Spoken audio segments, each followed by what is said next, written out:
கிறிஸ்துவுக்குள் அருமையான சகோதர சகோதரிகள், சிறு பிள்ளைகள் அனைவருக்கும் உயிர்த்தெழுந்த ஆண்டவராகிய இயேசு கிறிஸ்து நாமத்தினால் உங்கள் யாவருக்கும் இந்த கர்த்தர் நாளிலே வாழ்த்துக்களை சொல்லிக்கொள்வதில் மிக்க மகிழ்ச்சி அடைகிறேன். எனக்கு அன்பார்ந்த இந்த நாளில் கொஞ்சம் யாவரும் ஒன்று கூடி பரலோகத்தின் தேவனை ஆவியோடு உங்கள் தொடர்பு சாக்கியத்தை பெற்றமைக்காக தேவனுக்கு நன்றி சொல்லுவோம். தர்மான வேளையில் இந்த கர்த்தருடைய தொழுகையை துவக்கமாக நாம் யாவரும் எழுந்து நின்று நம்முடைய பாடல் புத்தகத்தில் 40வது பாடலை நாம் பாடுவோம். இயேசுவை நம்பி பற்றி கொண்டே மாட்சிமையான மீட்பை பெற்றே தேவகுமாரன் ரட்சை செய்தார். பாவியாம் என்னை ஏற்றுக்கொண்டார். இயேசுவை பாடி போற்றுகிறேன். நேசரை பார்த்து போய்க்கிறேன். மீட்பரை நம்பி நேசிக்கிறேன். நீடுழி காலம் ஸ்தோத்தரிப்பேன். அன்பு பாராட்டி காப்பவராய் எந்தனை தாங்கி பூரணமாய் இன்பம் நிமித்தம் ஊற்றுகிறார். இன்னும் நீங்காமல் பாதுகாப்பார். இயேசுவை பாடி போற்றுகிறேன். நேசரை பார்த்து பூரிக்கிறேன்.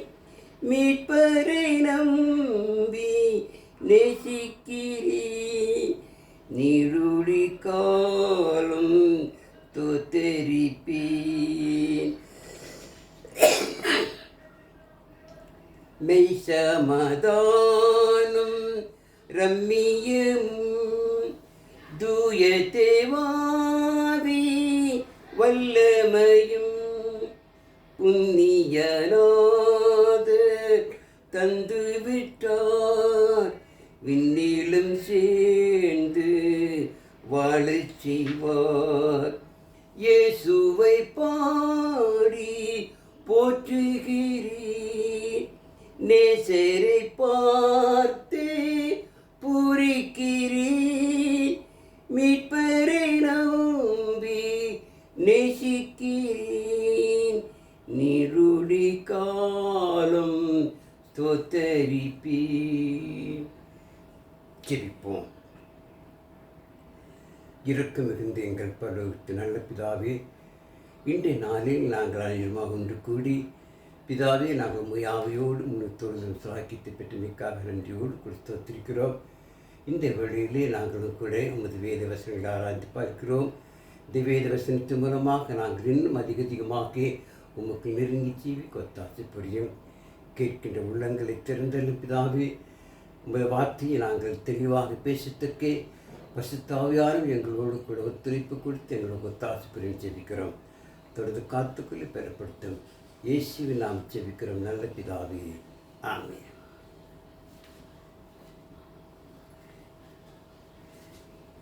எனக்கு அன்பார்ந்தவர்களே, இந்த நாளும் நாம் அனைவருமாக ஒன்று கூடி கர்த்தருடைய வசனத்தை தியானிக்கத்தக்க தேவன் தந்த தேவனுக்காக பரலோகத்தின் தேவனுக்கு நாம் நன்றி சொல்வோம்.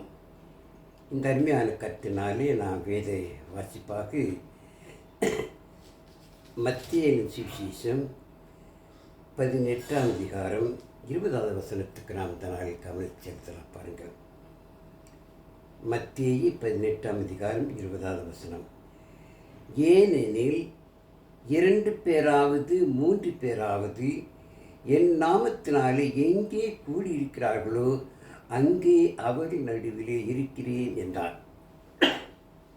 பிரியமானவர்களே, இந்த வசனத்தின் மூலமாக நாம் தெரிந்து கொள்வது இயேசு கிறிஸ்துவின் அதிகாரத்தை இந்த இடத்துல நாம் பார்க்கிறோம். பாருங்கள், பரலோகத்தின் தேவன்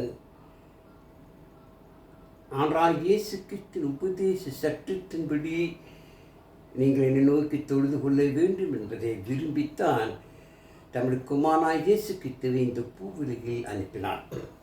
ஆகவே தான் ஆண்டவராகிய இயேசு கிறிஸ்து இந்த இடத்தில் சொல்லும் பொழுது பாருங்கள், ஏனெனில் 2 பேராவது 3 பேராவது என் நாமத்தினாலே எங்கே கூடியிருக்கிறார்களோ அங்கே அவர்கள் நடுவில் இருக்கிறேன் என்றார்.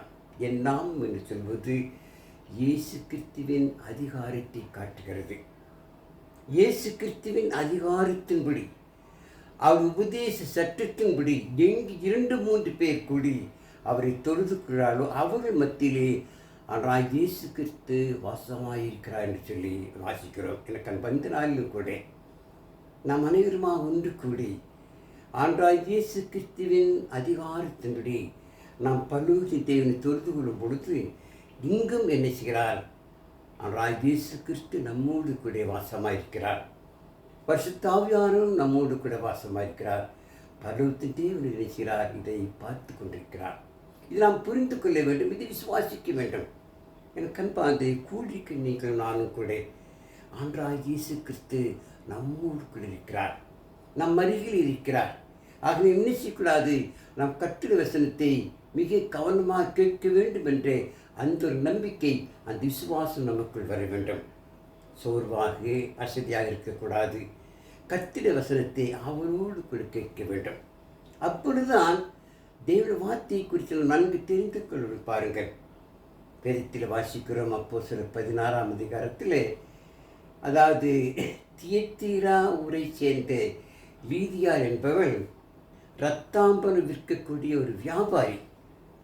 அப்படிப்பட்ட அந்த தியத்தீரா ஊராளாகிய லீதியால் அப்போஸ்தலர்கள் ஒவ்வொரு ஓய்வு நாள் தோறும் ஆற்றருகே போய் அங்கு கூடி வருகிற சகோதரிகளுக்கு சுவிசேஷத்தை சொல்லுவதை அவர் கேள்விப்பட்டு அவளும் வந்து சுவிசேஷத்தை கேட்கும்படியாக அமர்ந்து கர்த்தருடைய வசனத்தை அவரோடு கேட்கிறார். பாருங்கள், வாசிக்கலாம் பாருங்கள். அப்போஸ்தலர் 16ஆம் அதிகாரத்தில்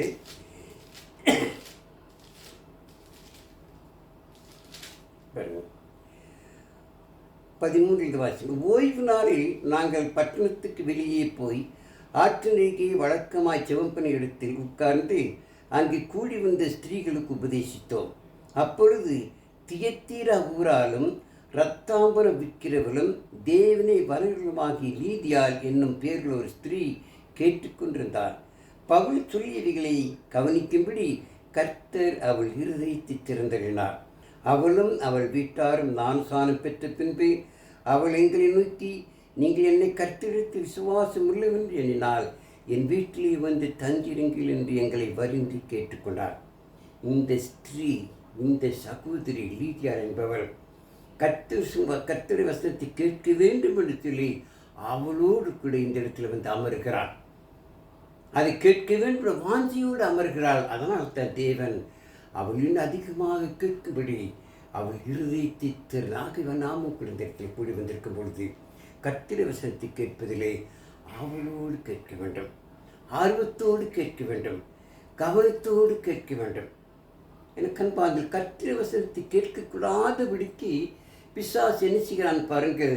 அநேகருடைய உள்ளங்களை, அநேகருடைய கண்களை குருடாக்குகிறான். பிரித்து வாசிக்கும்பொழுது பாருங்கள். 2 கொரிந்தியர் 5ஆம் அதிகாரம் 4ஆம் வசனத்துக்கு நான் திருப்புவோம்.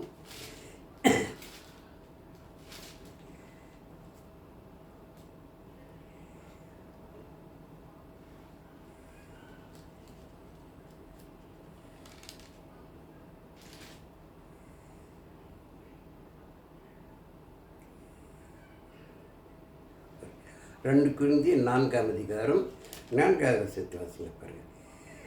தேவனுடைய சாயலாயிருக்கிற கிறிஸ்துவின் மகிமையான சுவிசேஷத்தின் ஒளி அவிசுவாசிகளாகி அவர்களுக்கு பிரகாசமாயிராதபடிக்கு இப்பிரபஞ்சத்தின் தேவனானவன் அவருடைய மனதை குருடாக்குகிறான்.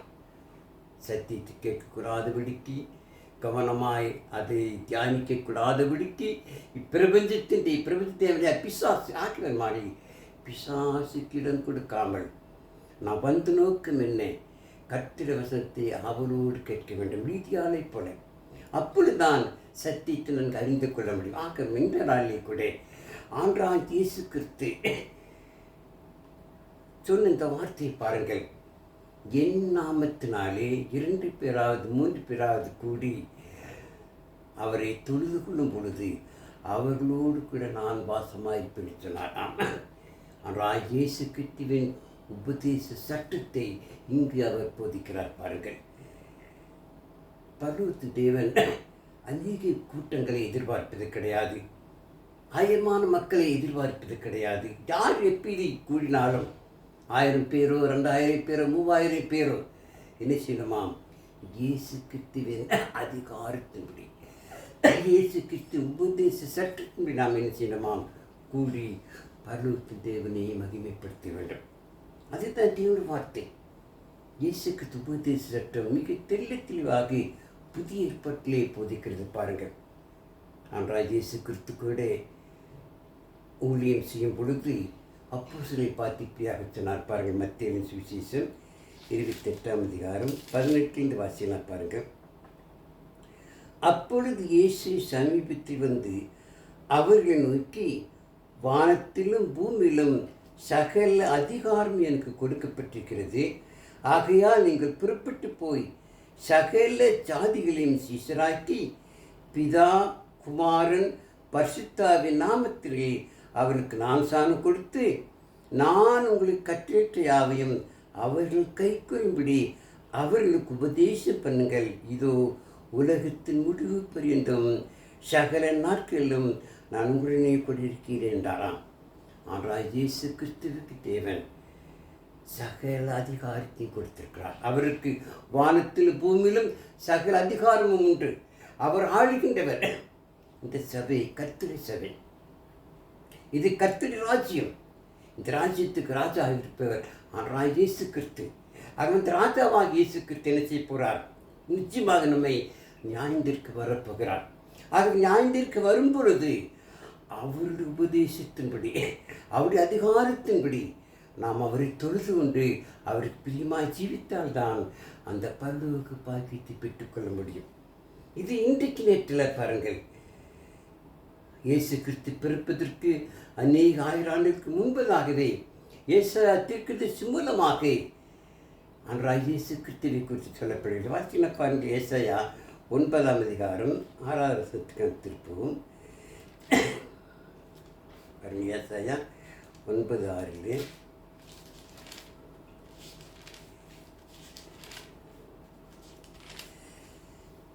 நமக்கொரு பாலகன் பிறந்தால், நமக்கொரு குமாரன் கொடுக்கப்பட்டார்.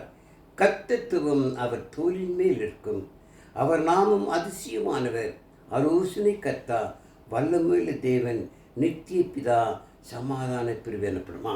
ஆனால் இயேசு கிறிஸ்துவை குறித்து ஏசாயா மூலமாக தேவனின் தீர்க்க தரிசனமாக சொல்லியிருக்கிறார். கர்த்தத்துவம் அவர் தோளின் மேல் இருக்குமா. இயேசு கிறிஸ்துவுக்கு ஆளுகை செய்யக்கூடிய அந்த வல்லமை, கர்த்தத்துவம் தேவன் ஆண்டவராகிய இயேசு கிறிஸ்து கொடுத்திருக்கிறார். ஆகவேதான் இயேசு கிறிஸ்துவுக்கு வானத்திலும் பூமியிலும் என்ன உண்டு? சகல அதிகாரமும் உண்டு. ஆகவேதான் வானத்திலும் பூமியிலும் நான் சகல அதிகாரத்தை பெற்றபடி நான் இணைச்சீங்கள், நீங்கள் சுவிசேஷத்தை பிரசங்கிங்கள். சுவிசேஷத்தை சொல்லி அவர்களை சீஷராக்கி பிதா குமாரன் பரிசுத்தாவின் நாமத்தில் ஞானஸ்நானம் கொடுத்து, நான் உங்களுக்கு கட்டளையிட்ட யாவையும் அவர்களுக்கு உபதேசம் பண்ணுங்கள். இதோ உலகத்தின் முடிவு பரிந்தவும் நான் உங்களோடு கொண்டிருக்கிறேன் சொன்னார். ஆனால் இயேசு கிறிஸ்து அவர் சுயமாக, அவர் சொந்தமாக அவர் பேசவில்லை. தேவனுடைய வார்த்தையைத்தான், தேவ வசனத்தைத்தான் ஜனங்களுக்கு போதித்தார் பாருங்கள். ஆகவே சொன்னார், நான் சொன்ன உபதேசத்தை அவர்களுக்கு நீ உபதேசிங்க. அப்போ அதைத்தான் செய்தார்கள். ஆண்டு எதை சொன்னாரோ அந்த உபதேசத்தை பிரசித்தான் இன்றைக்கு அநேகர் செய்கிறார்கள். இயேசு கிறிஸ்துவின் உபதேசத்தை பிரசங்கிக்காமல் கற்பனைகளை, சித்தாந்தங்களை என்ன செய்கிறார்கள்? உபதேசங்களாக போதித்து அநேக மக்களை மாற்றிக் கொண்டு வருகிறார்கள். பாருங்கள். மத்தேயுவின் சுவிசேஷம் 15ஆம் அதிகாரத்திலே பாருங்கள். மத்தேயு 15 7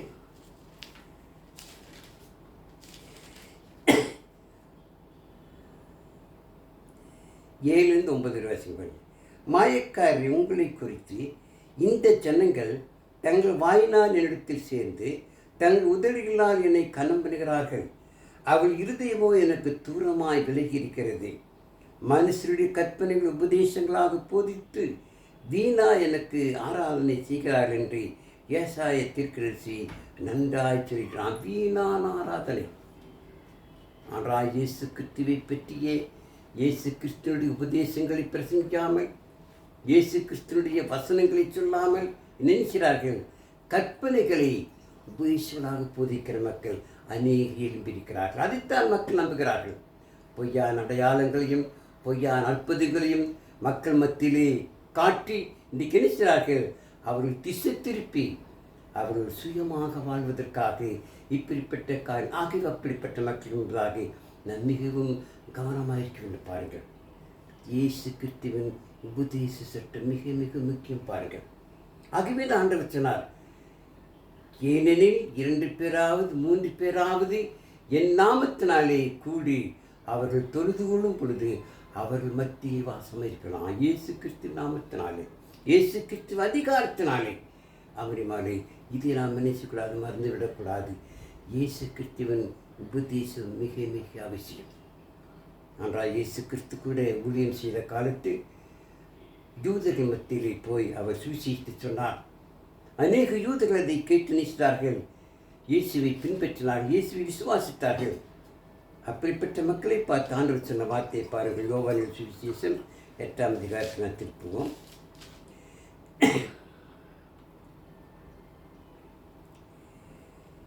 30-32 வாசிகளை பாருங்கள். இவைகளை அவர் சொல்லுகையில் அநேகர் அவரிடத்தில் விசுவாசம் வைத்தார்கள். தேவனுடைய வசனங்களை, தேவனுடைய வார்த்தைகளை ஆண்டவருக்கு சொல்லும் பொழுது அநேகர் செய்தார்கள், இயேசுவின் மேல் விசுவாசம் வைத்தார்கள். இயேசு தம்மை விசுவாசித்த யூதர்களை நோக்கி, நீங்கள் என் உபதேசத்தில் நிலைத்திருந்தால் மெய்யாகவே என் சிஷ்யராயிருப்பீர்கள், சத்தியத்தை அறிவீர்கள், சத்தியம் உங்களை. இது சத்தியம் என்று சொன்னான். இது சத்தியம், என் உபதேசத்தை கேட்டு என் உபதேசத்தில் நிலைத்திருப்பது. ஆமாம், இதுதான் உண்மை. இயேசுக்கு உபதேசத்தின்படி நடக்காமல் வீணான கற்பனைகளுக்கும் வீணான சித்தானங்களுக்கு செவி சாய்த்தாலும் நினைச்சுவிடாதாம் அந்த பரலோக பாக்கியத்தை பெற்றுக்கொள்ள முடியாது என்றால் தேவன் இயேசு கிறிஸ்துவுக்கு சகல அதிகாரத்தை கொடுத்திருக்கிறார். ஆகவே தான் ஆண்டவர் இயேசு கிறிஸ்து அப்போது சொன்னார், நீங்கள் உலகமெங்கு போய் சகல ஜாதியும் செய்யுங்கள், சிஷ்யராக்குங்கள். சிஷ்யராக்கி பிதா குமார பரிசுத்தாவின் ஆமஸ்தானம் கொடுத்து நான் உங்களுக்கு கட்டளையிட்டிருக்கிறேன். அவர்களுக்கு உபதேசம் பண்ணுங்கள். அப்போ அதைத்தான் செய்தார்கள். இயேசு கிறிஸ்து கூட அவர் சுயமாக சொந்தமாக அவர் எதுவும் சொல்லவில்லை, தேவன் சொன்னதைத்தான் சொன்னார். அதை யோவான் 12ஆம் அதிகாரம் 49ஆம் வசனத்தை வாசித்து பாருங்கள்.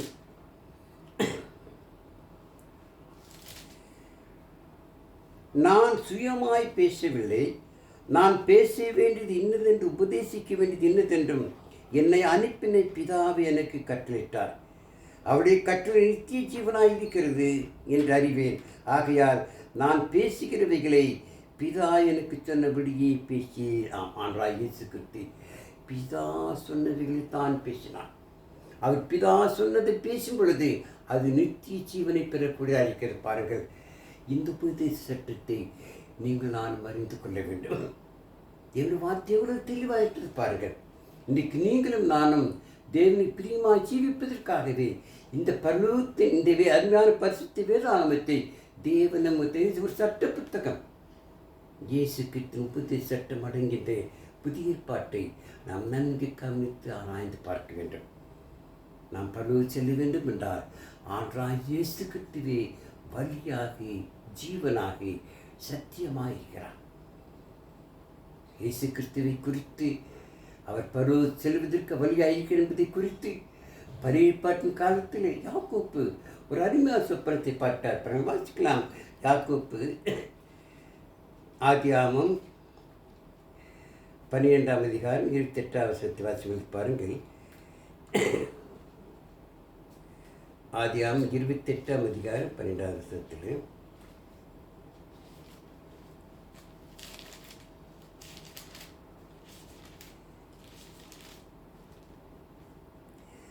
அங்கே அவன் ஒரு சொப்பனம் கண்டான்.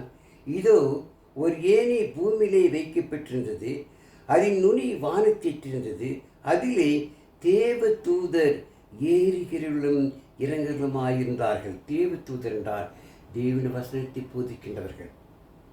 ஏறுகிறவர்களும் இறங்குகளுமாயிருந்தார்களாம். அந்த ஏணி எதை குறிக்கிறது, எதை காட்டுகிறது? வாசிக்கலாம். யோவானின் சுவிசேஷம் 1 அதிகாரம் 50 வசனத்தை வாசிக்கும் பாருங்கள். யோவான் 1 அதிகாரம் 51 வசனத்திலே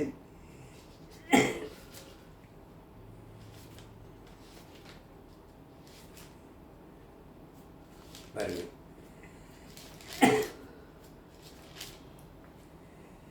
பின்னும் அவர் அவனை நோக்கி, வானம் திறந்திருக்கிறதையும் தேவ தூதர்கள் மனுஷகுமாரனிடத்திலிருந்து ஏறுகிறதையும் இறங்குகிறதையும் நீங்கள் இது முதல் காண்பீர்கள் என்று மெய்யாகவே மெய்யாவனுக்குனான்.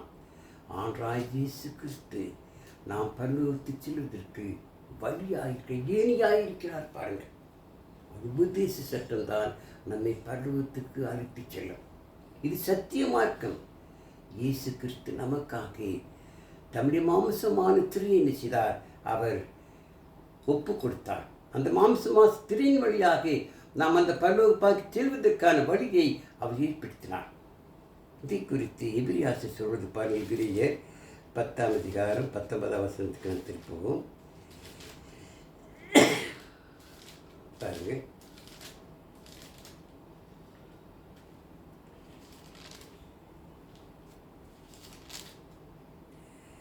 ஆகையால் சகோதரரே, நாம் பரிசுத்த ஸ்தலத்தில் பிரவேசிப்பதற்கு இயேசுவானவர் தமது மாம்சமாகிய திரையின் வழியாய் புதிதும் ஜீவனமான மார்க்கத்தை நமக்கு உண்டு பண்ணினபடியால், புதிதும் ஜீவனமான மார்க்கத்தை உண்டு பண்ணுவதற்காக இயேசு கிறிஸ்து தம்முடைய மாம்சமான திரையின் வழியை நமக்கு தந்திருக்கிறார். என் கண்பாந்தலே, பழைய ஏற்பாட்டு காலத்தில் ஆசரிப்பு கூடாரம் இருந்தது. அதாவது யூத மத தலைவர்கள் யூதர்களெல்லாம் சேர்ந்து ஆசரிப்பு கூடாரத்தை உண்டு பண்ணினார்கள். அந்த ஆசரிப்பு கூடாரத்தில் முன்பு பலிபீடம் இருக்கும், அடுத்தது பரிசுத்தலம், பரிசுத்தலத்துக்கு அடுத்தது மகா பரிசுத்தலம். அந்த பரிசுத்தலத்துக்கு மகா பரிசுத்தலத்துக்கும் இடையே ஒரு திரை இருக்கும் பாருங்கள். ஆகவே பரிசுத்த ஸ்தலத்தில் இருக்க எல்லாரும் போகலாம். ஆனால் மகா பரிசுத்தலத்திற்கு தேவனால் ஏற்படுத்தப்பட்டு, தேவன் அறிவிக்கப்பட்டு, பரிசுத்தமாக்கப்பட்டு, தேவனுக்கு பயந்தவர்கள் தான் அங்கு செல்ல வேண்டும். அங்கு சென்று தேவனோடு பேச வேண்டும். ஆகவே அப்படி மகா பரிசுத்தலத்திற்கு செல்லுவதற்கு யாராவது தேவனால் ஏற்படுத்தப்பட்ட உள்ளே போகும் பொழுது அவர் காரிலே கைட்டி கிட்ட உள்ளே அனுப்புவார்கள். ஏனென்றால் அங்கு மகா பரிசுத்தலத்திலே போய் அவர் தேவனுக்கு விரோதமாக இருந்தால் தேவன் செய்வாராம், அவர் அங்கு அடித்து போடுவார், அங்கு சாகடிப்பார். அப்பொழுது அவர்கள் உள்ளே போய் வேறு யாரும் எடுத்து செல்ல முடியாதாகவே காலில் கைத்து கட்டிருப்பினாலே அது இழுத்து அவனை வெளியில் பறித்து நடந்த உண்மை பாருங்கள். அந்த மகா பரிசுத்த தலத்துக்கு செல்வதற்கு அந்த திரையாக ஆண்டவராகிய இயேசு கிறிஸ்து தன்னையே ஒப்பு கொடுத்தார் பாருங்கள். மகா பரிசுத்த தலம் என்பது அந்த பரலோக பாக்கியம்.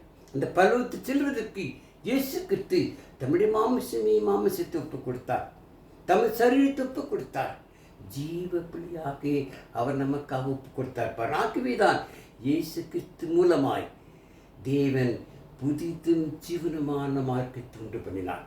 அந்த புதிதும் ஜீவனமான மார்க்கம் என்பது இயேசு கிறிஸ்துவின் உபதேச சட்டம். பல உபதேச சட்டத்தில் நடந்தால் தான் அந்த பரலோக பாக்கியத்தை பெற்ற இவ்வளவு அருமையான திட்டம் பாருங்கள். தேவன் அனாதி திட்டம், அனாதி தீர்மானம். இது இன்றைக்கு நேற்றில்லை, உலக தோற்றத்துக்கு முன்னமே தேவன் ஏற்படுத்தப்பட்டது. இயேசு கிறிஸ்துவின் மூலமாய்த்தான் நாம் எல்லாரும் தேவனுடைய சுவீகார புத்தராக மாற முடியும். இது தேவனாதி திட்டம். ஆனால் ஆகவேதான் தேவன் தமிழ் குமாரை இந்த பூவுலகில் அனுப்பினார் பாருங்கள். யோவான் 3:16 வாசிக்கும் பொழுது, தேவன் தம்முடைய ஒரே பெறான குமாரனை விசுவாசிக்கிறவன் எவனோ அவன் கெட்டு போகாமல் நித்திய ஜீவனை அடைவதற்கு அவரை தந்தள்ளி இவ்வளவு உலகத்தில் அன்பு கொடுத்த அந்த அன்புக்கு அளவில்லை பாரு. தேவன் எவ்வளவு அன்பு கொண்டிருக்கிறார். அது இயேசு கிறிஸ்துவின் உபதேச சட்டம் மிக மிக அவசியமானது பாருங்கள்.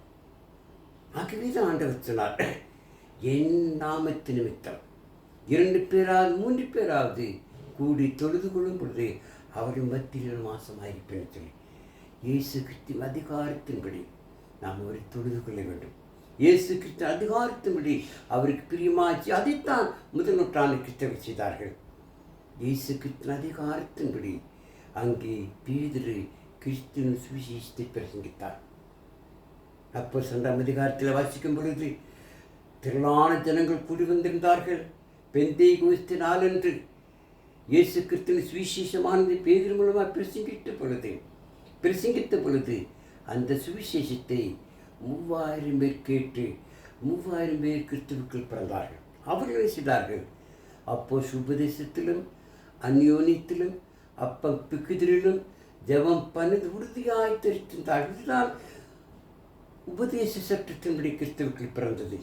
அந்த உபதேச சட்டத்தான் அப்போஸ்தலர்கள் உலகமெங்கும் பிரசங்கித்தார்கள். உலகமெங்கும் போய் போதித்தார்கள். அப்படி போதித்து இன்றைக்கு வேதாகமத்தில் புதிய ஏற்பாட்டிலே கர்த்தருடைய ராஜ்யமானே கர்த்தருடைய சபையானே கிறிஸ்து சபை என்பது உருவாக்கப்படும். அந்த கிறிஸ்து சபைக்கு நாம் இருப்பது இயேசு கிறிஸ்துவின் உபதேச சட்டத்தின்படி பாருங்கள். இந்த உபதேசம் எவ்வளவு முக்கியம் என்று என்னை பாருங்கள். ஆகவே தான் என்ற வார்த்தை போதிக்கிறது, என் நாமத்து நிமித்தம், இயேசு கிறிஸ்து அதிகார நிமித்தம். வேதத்தில் வாசிக்கும் பொழுது பாருங்கள், 2 தீமோத்தேயு 2ஆம் அதிகாரம் 5வது வசனத்தில்,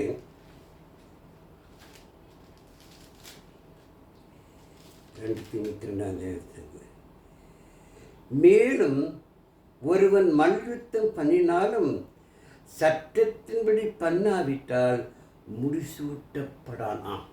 சட்டம் இருக்கிறது, உபதேச சட்டம்.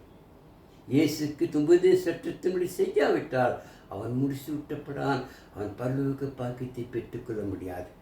எனவே கிறிஸ்துவில் பிறந்த ஒவ்வொருவரும் இயேசு கிறிஸ்து உபதேச சட்டத்தின்படி நாம் தேவனுடைய ஆலயமாயிருக்கிறோம். பாருங்கள், நாம் இயேசு கிறிஸ்துவில் பிறந்ததன் மூலமாக நாம் தேவனுக்கு சொந்தமான மக்களாக மாறிக்கிறோம். ஆகவே இந்த சரீரம் தேவனுக்கு சொந்தம். 1 கொரிந்தியர் 6ஆம் அதிகாரம் 19ஆம் வசனத்தை வாசிக்கும் பொழுது, நாம் என்றைக்கு கிறிஸ்துவுக்கு பிறந்தோமோ நம்முடைய சரீரம் தேவனுக்கு சொந்தமானது. தேவாவியான் தங்கக்கூடிய ஆலயமாயிருப்பார். ஆகவே அவர் உபதேச சட்டத்தின்படி நீங்களான சொன்னமா தேவனை தொழுது கொள்ள வேண்டும். அப்போ அதைத்தான் பிரசங்கித்தார்கள். ரோமர் 6ஆம் அதிகாரத்தை வாசிக்கும் பொழுது பாருங்கள், ரோமர் 6ஆம் அதிகாரத்தில் 16-17 வாசிக்கலாம் பாருங்கள். மரணத்துக்கு ஏதுவான பாவத்துக்கானாலும் நீதிக்கு ஏதுவான கீழ்ப்படிதலுக்கானாலும் எதற்கு கீழ்ப்படியும்படி உங்களை அடிமைகளாக ஒப்பு கொடுக்கிறீர்களோ அதற்கே கீழ்ப்படுகிறே அதிகமாயிருக்கிறீர்கள் என்று அறியலாம். நாம் பழைய பாட்டின் காலத்திலே அந்த மோசை பிரமாதப்படி வாழ்ந்த மக்களுக்கு சொல், நீங்கள் எதற்கு கீழ்ப்படுகிறீர்களோ அதற்கு நீங்கள் அடிமை.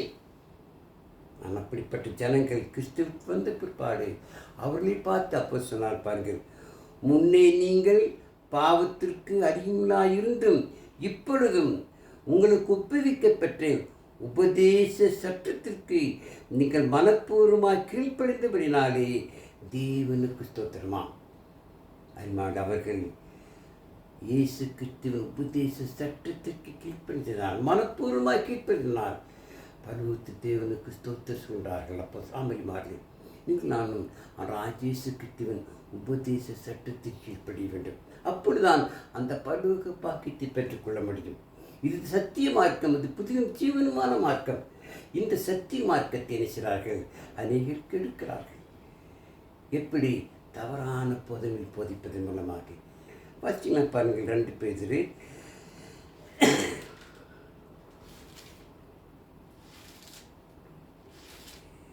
2ஆம் அதிகாரத்தில் வாசிக்கலாம் பாருங்கள். முதல் 2 வசனங்கள். கள்ள தீர்க்கதரிசிகளும் ஜனங்களுக்குள் இருந்தார்கள், அப்படியே உங்களுக்குள்ளும் கள்ளப்போர்கள் இருப்பார்கள். அவர்கள் கேட்டுக்கு ஏதுவான வேத பொருட்களை தந்திரமாய் நுழைய பண்ணி தங்களை கிரயத்துக்கு கொண்ட ஆண்டவரை மறுதலித்து தங்களுக்கு தீவிரமான அழிவை வருவித்துக் கொள்வார்கள். அவளை கெட்டு நடக்கையில் அநேக பின்பற்றுவார்கள். அவர்கள் நிமித்தம் சத்திய மார்க்கம் தூசிக்க பிராமரிமார்கள். ஆண்டவராகிய இயேசு கிறிஸ்து உபதேச சட்டம் எவ்வளவு தெளிவாக இருக்கிறது. அந்த உபதேசத்தை பிரசங்கிக்காமல் இருக்கிறார்கள், அந்த சத்திய மார்க்கத்தை சொல்லாமல் இருக்கிறார்கள். அநேகர் தவறான போதனை போயிருக்கிறார்கள், இன்றைக்கு இருக்கிறார்களாகவே. நானும் கவனமாக இருக்க வேண்டும். அவர்கள் மூலமாக சத்தியமாக்கணி தூசிக்கப்படுகிறது. ஆகவே நாம் கவனமாக இருந்து இயேசு கிறிஸ்துவின் உபதேச சட்டத்துக்கு நாம் கீழ்ப்படிய வேண்டும். எனக்கு அன்பாந்திலே பரிசுத்த வேதாகமத்திலே நாம் வாசிக்கும் பொழுது 2 யோவான் 9ஆம் வசனத்துக்கு நாம் திருப்பவும் பாருங்கள். 2 யோவான் 9ஆம் வசனத்தில் பாருங்கள். கிறிஸ்துவின் உபதேசத்திலே நிலைத்திராமல் மீறி நடக்கிற எவனும் தேவனை உடையவன் அல்ல. கிறிஸ்துவின் உபதேசத்தில் நிலைத்திருக்கிறவனோ பிதாவையும் குமாரனையும் எவ்வளவு அருமையாக தரப்படுகிறது பாருங்கள். இயேசு கிறிஸ்துவின் உபதேச சட்டத்தினுடைய வாழ வேண்டும்.